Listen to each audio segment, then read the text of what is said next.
Hi guys, if you can hear me, can you please comment in the chat box so I know people are watching?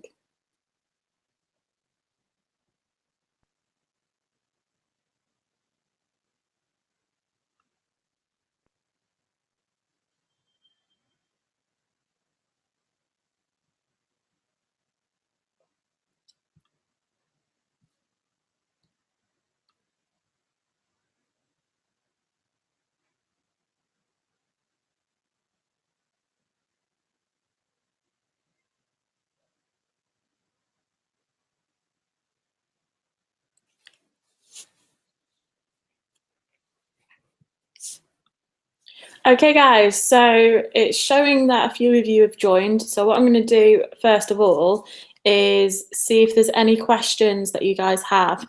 So if you are viewing this online, you'll be able to see in the right hand column, you have got a chat box where I've made a couple of comments. If you've got any outstanding questions, can you put them in there and we'll address those? If not, I will do a presentation of the coursework and ask for some more questions.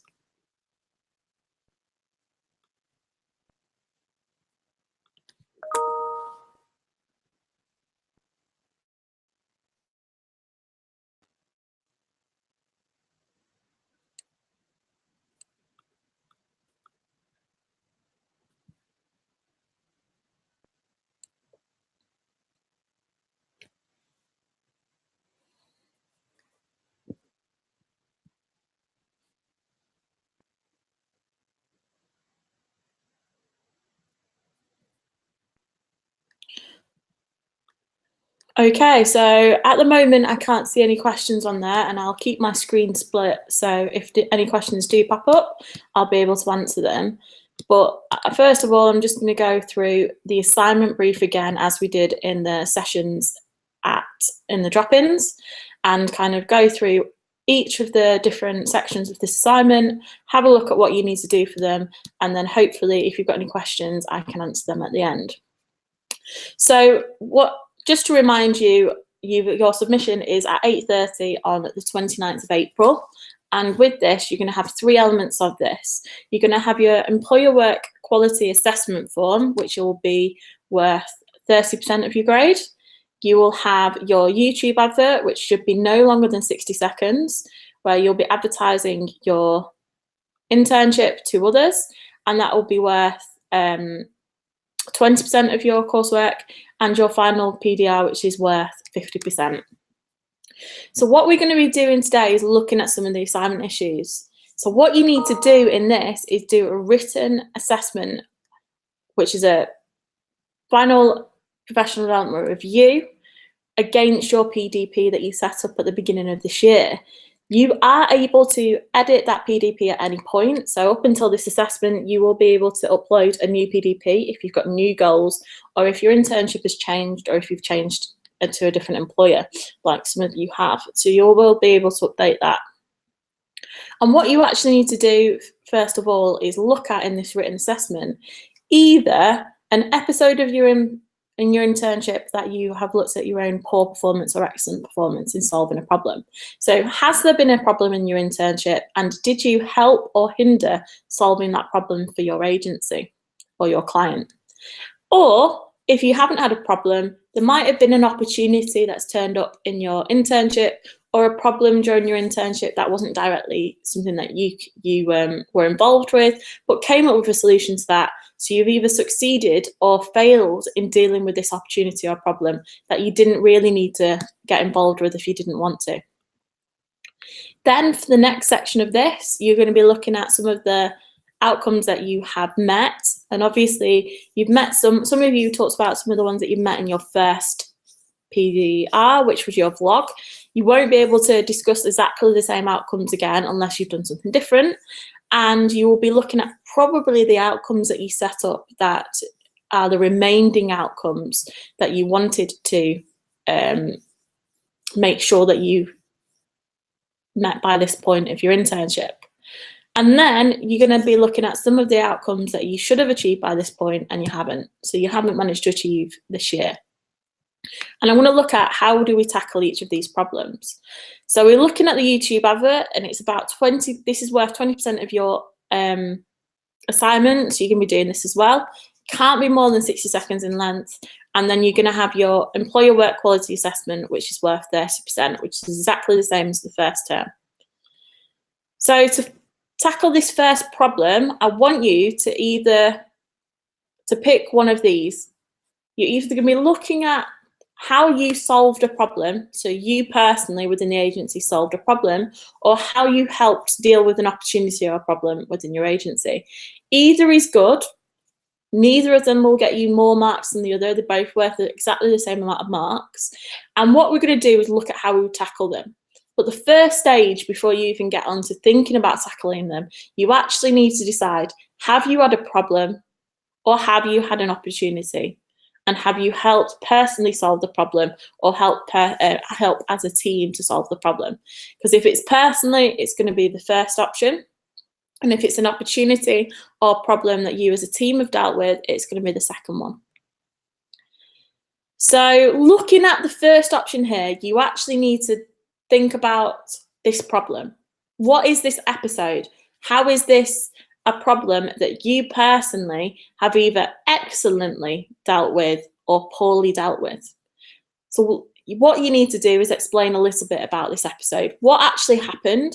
How did this come about? How did it come about that you were solving this problem?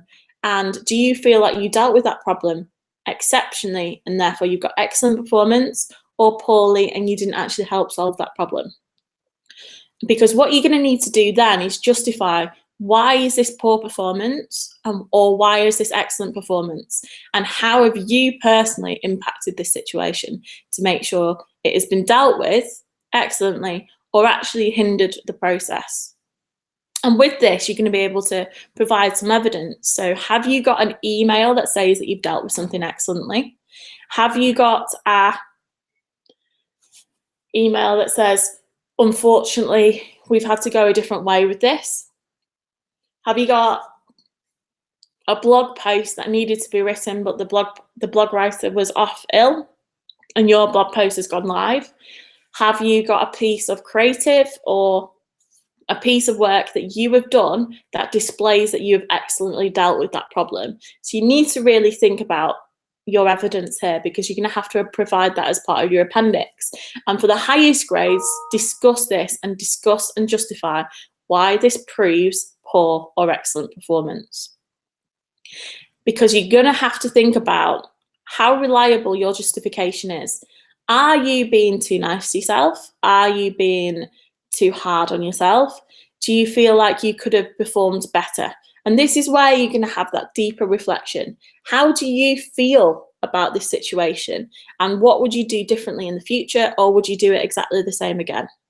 So we just want you to think about that carefully and actually start discussing that and justifying your opinion on poor or excellent performance.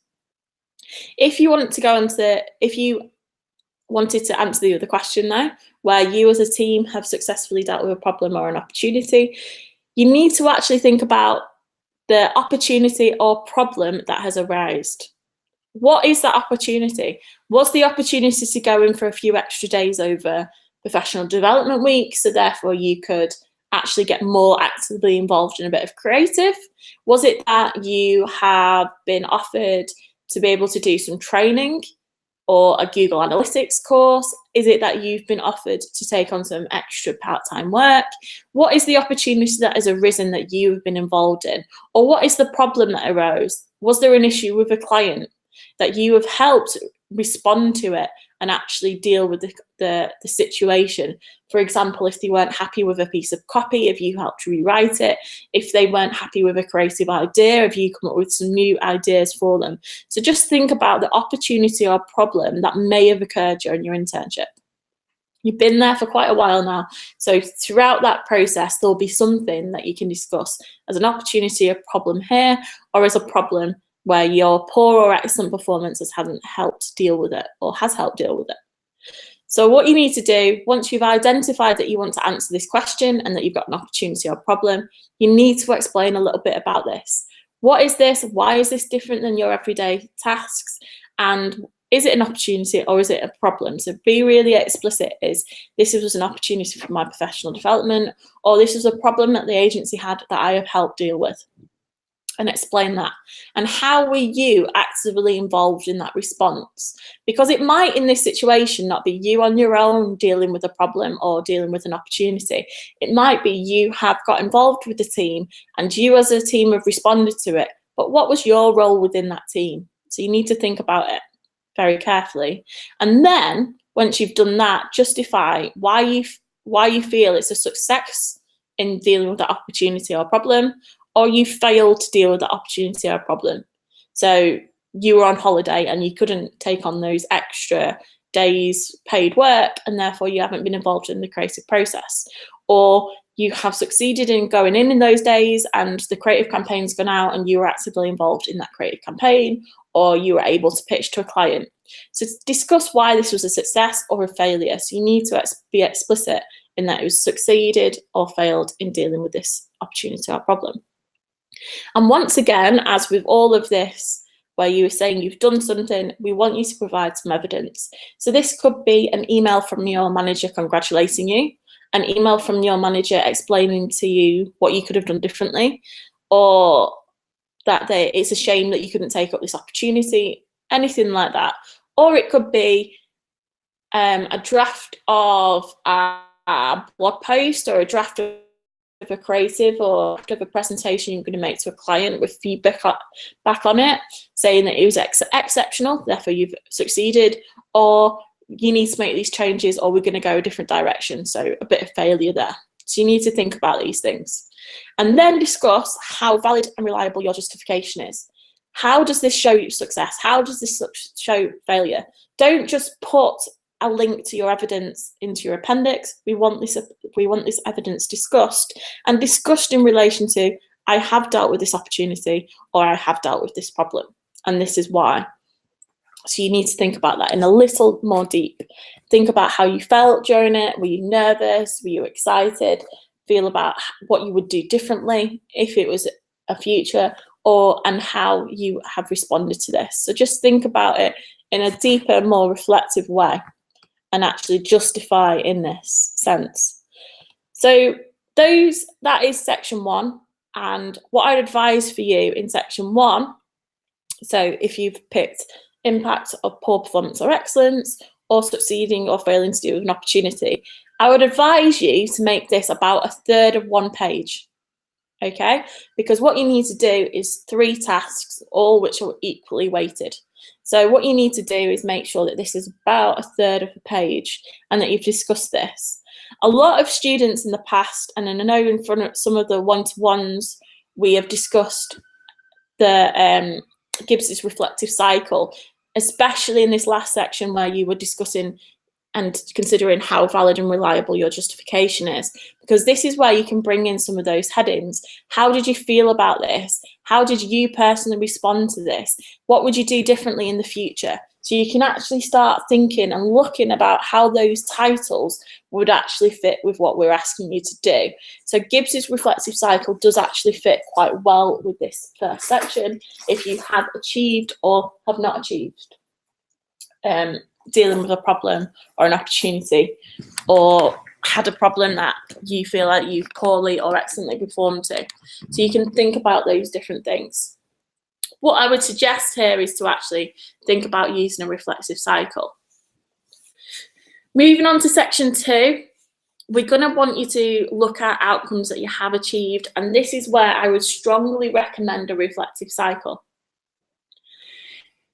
The 2 that are most popularly used in this assessment are Gibbs's reflective cycle and Kolb's experimental learning, where you'll be looking at how you have experienced this, describing the instance, how you feel about it, how effective do you think you were and concluding with an action plan to continue doing this, or how you would do it differently in the future.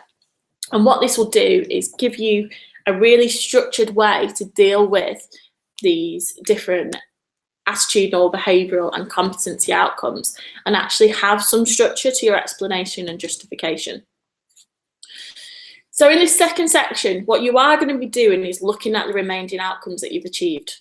And what I'd want you to do in this is actually, for maximum points, go for one from attitudinal, behavioural and competency. So one attitudinal, one behavioural and one competency. You shouldn't be doing more than one of each because you're going to need some writing room to be able to justify and actually discuss these in enough depth to get these higher grades, and actually have enough room to use the reflexive cycle and explain things like the feelings that you were undertaking and your action plan to how to continue doing this in the future. So for this, I would expect you to identify the outcome that you're discussing and actually explain what this means to you in your internship and your professional development. So this is where we're going to be getting a little bit of flavour about what you want to do when you are in your placement next year, or maybe when you graduate, or maybe when you go travelling. So it's going to have a bit of flavour about why was this significant to you? What is this outcome and why is this outcome really significant to you? So the sorts of things that you can actually explain here is in relation to maybe a job specification, which you can actually reference in your appendix. It might be a professional body like the Chartered Institute of Marketing or the Digital Marketer Association, and the certain job specifications on there and the sort of skills that they say that you need for a job in that industry. It might be a placement that you are going into next year, so some skills that you're going to need for that.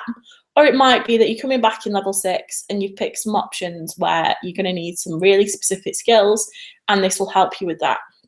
So why is that outcome, and why was it really important for you to reach that outcome at this point in your professional career?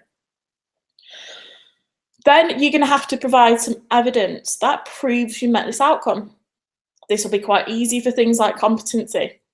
If you say that you are able to do a blog post and get it posted, or create a video, or to create some Instagram posts, or create a content calendar, these are things that you can screenshot.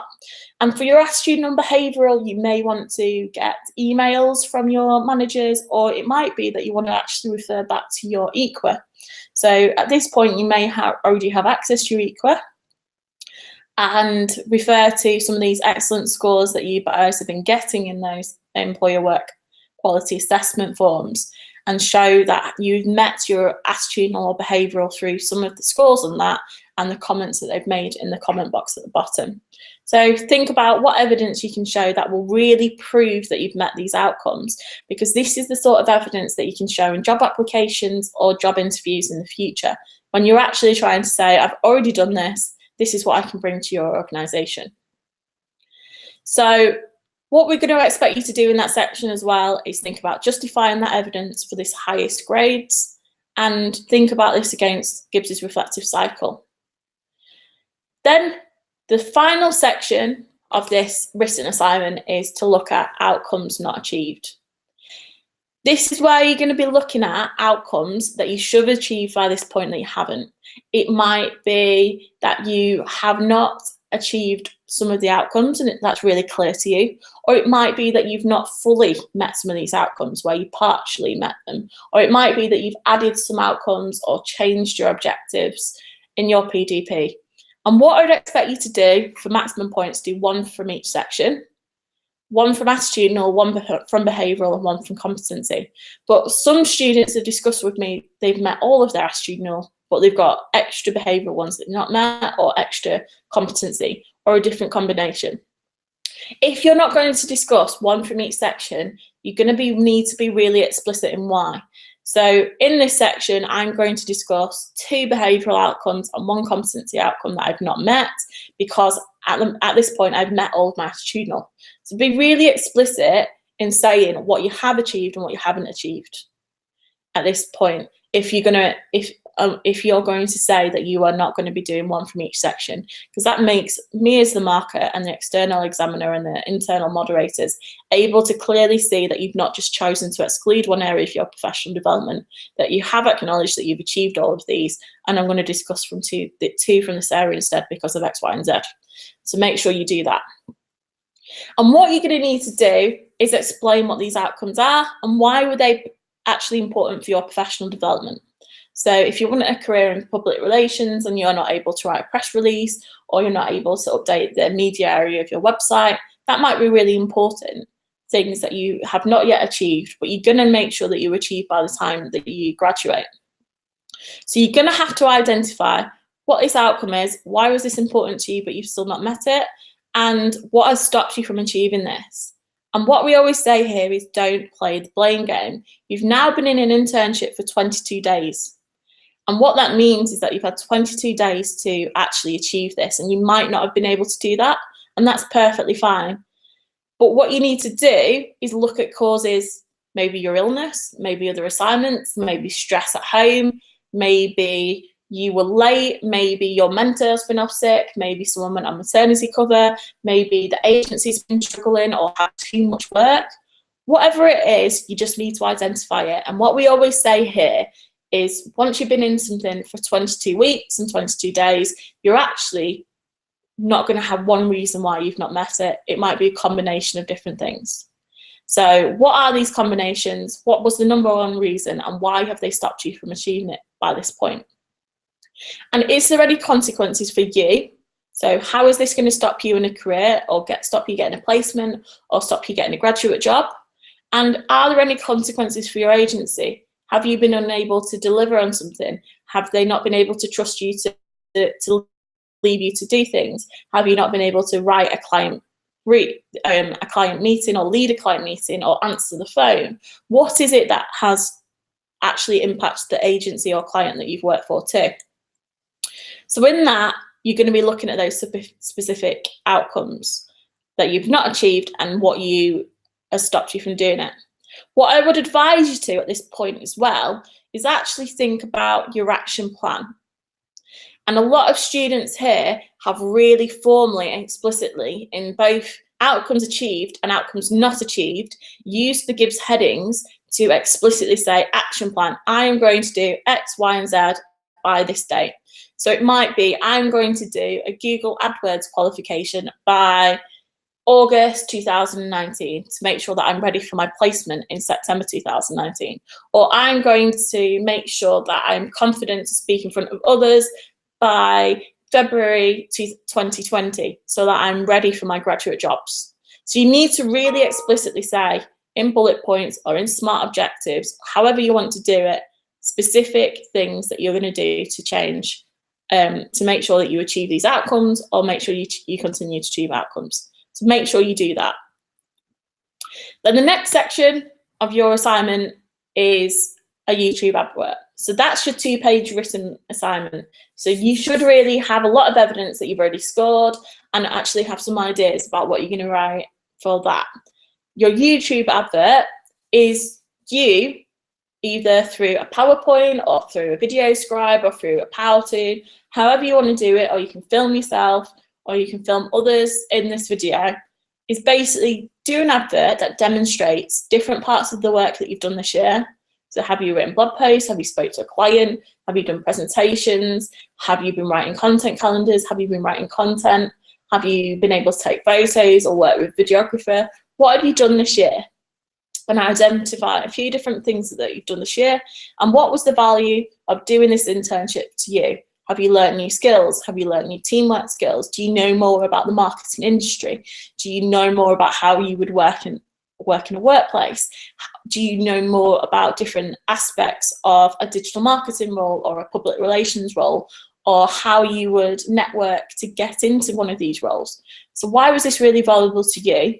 And also think about what's the value of this internship to someone else next year.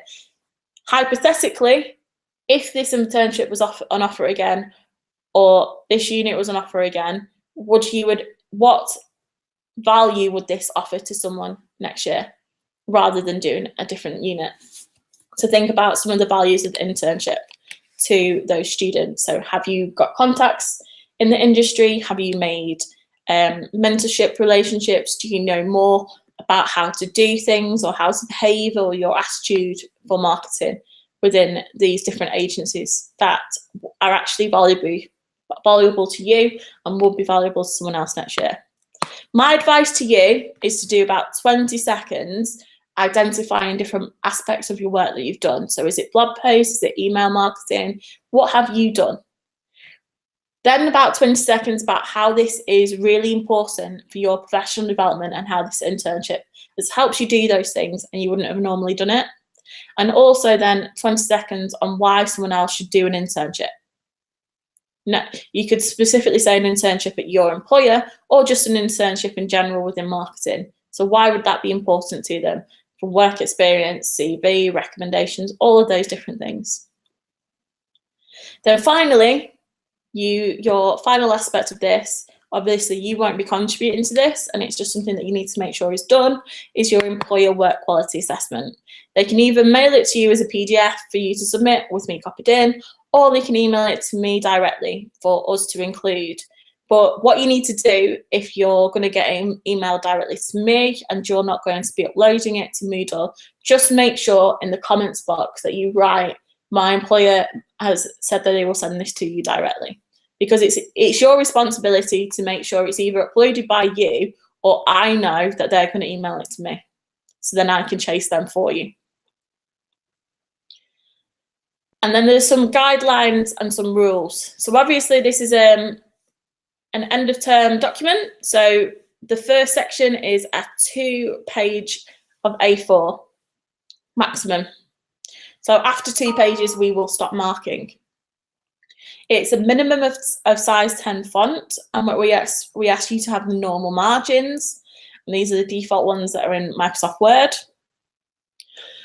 Make sure your font is really simple to read, so it's something like Arial or Helvetica or Calibri, anything like that, something that is really simple for us to read, and make sure it's uploaded either as a PDF or as a Microsoft Word document. Moodle will not accept anything that is an open document office file, so make sure it is doc or docx file. And it won't accept your Pages documents if you've done this on a Mac. So make sure it's saved as a PDF in that case. You are able to include a cover sheet with your name and student ID number and the title of the submission, and that will not be included in the 2 pages. So if you include a cover sheet, don't worry about that. That will not be included in the 2 pages. And make sure somewhere in that document, your employer's name is on it. I know what employer you're working with and the context of that, but the moderator and the external examiner may not. So you need to make sure somewhere within your document, you actually mention the name of your employer so they have some context about reading this document. And think about your appendices. Sometimes appendices come in, you've got a 2-page document and 54 pages of appendices. Yes, you are going to need evidence for everything that you said that you've done, but make sure it actually relates to the points you're trying to make. Don't just put everything in there. Make sure that evidence is something that you can discuss and justify for the point you're trying to make. And think about a page of citations and references. If you're using Gibbs's reflective cycle, you will have read about it somewhere. So make sure that's in there and you're getting some academic reward for using that theory. Think about certain citations that you might want to use about the industry or different things that you refer to. So if you're saying something is really significant because for a job application that you've seen, they needed that skill, or for a job within PR, the CIPR are saying you need these 5 skills, make sure that you're referencing where you've got this information from, and it will give some weight to your argument. And just to remind you, this is not a physical submission, it is only on Moodle, and I will be marking it on Moodle and returning feedback via Moodle. So it is not a physical submission and you will need to submit this online. When you're doing the video, no more than 60 seconds long. It is an absolute limit. So after 60 seconds, we won't mark it. So we will mark the first 60 seconds. It needs to be hosted somewhere where I can watch it and the moderator can watch it and the external examiner can watch it. So what we've suggested is YouTube or Vimeo, but I would suggest YouTube because it is the most stable platform. If you are actually using any screenshots in there or anything that you might deem as confidential material, make sure it's checked and approved by your employer before putting it online. And that's for your own safety, to make sure that you're not putting anything that is confidential online. And make sure that you put the link in the clearly identified Moodle discussion forum to make sure it's on there in the submission link by the deadline. Your employer work quality form, if you're sent it, submit it to Moodle. If not, make sure that the employer knows that they need to do it and they knows that they need to send it to me. So those are the things that you need to remember for your assignment. I will be taking questions now, so you can either quickly throw it into an email to me now, or you can put it in the chat box at the side of this Hangout, and I will be able to answer it there. So what I'm going to do now is just move my screen to looking at the questions in the chat box rather than these slides.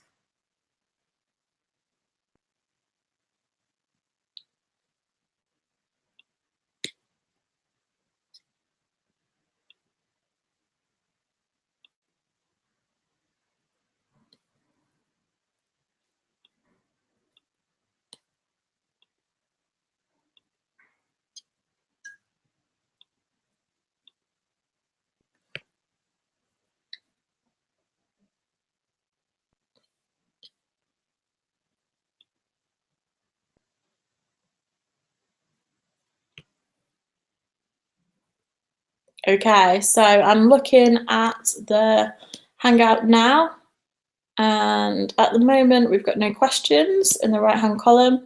So what I'm going to do is post questions here, please, and see what comes up.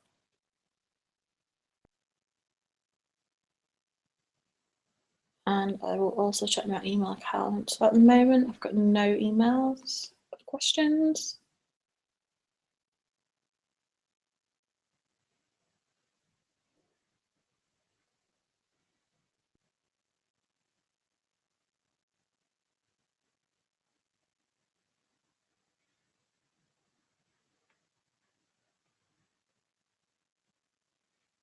Hi Phoebe, can we speak about a goal that we spoke about in the first assignment in this one if we continue to not achieve it, or do they have to be different? No, that's a really good question.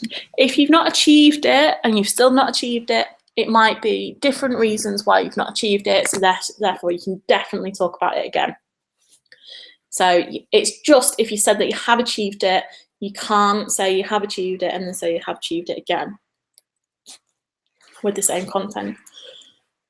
So it just needs to be slightly different. So if it's not achieved, make sure that there's something different about that.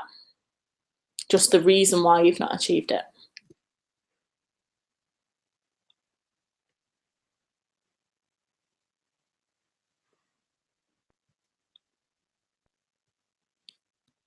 Any more questions?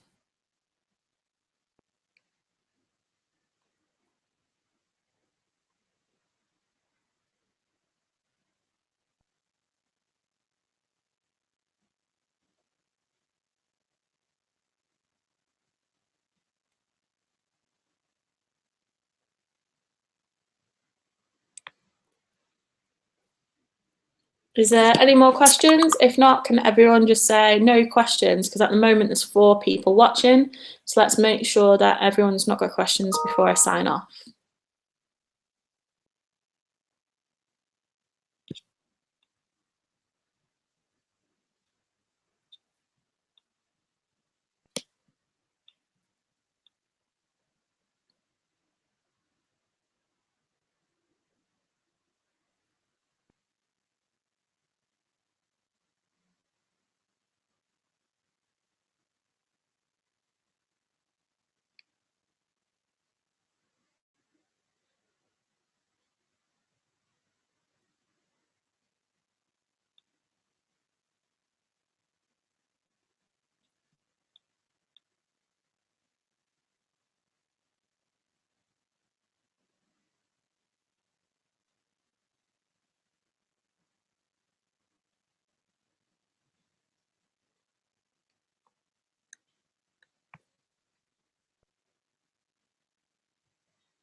Okay guys, seeing as there's no questions here at the moment, what I'm going to suggest is if you do have any more questions, can you throw them onto the Moodle forum and I will answer the questions there.